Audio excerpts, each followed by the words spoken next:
Покрај земјен пат во нива на влезот на скопското село Горно Оризари, вчера во попладневните часови маж пронашол безживотно тело на жена, завиткано во црна пластична кеса.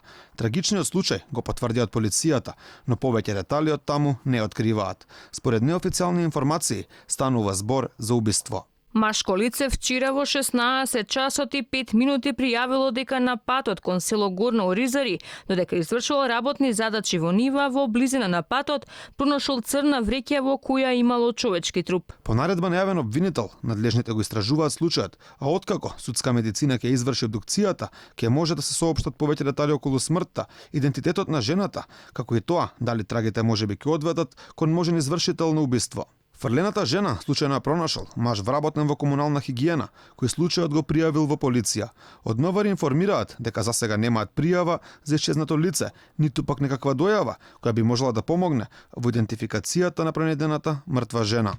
На овој пат кон скопското село Горно Оризари, меѓу мештаните, познат како Визбеговски пат, било пронедено безживотно тело на жена, завиткано во црна кеса. Жителите не сакаат да говорат пред камерата и велат дека од нас прв пат ја слушаат информацијата за овој случај.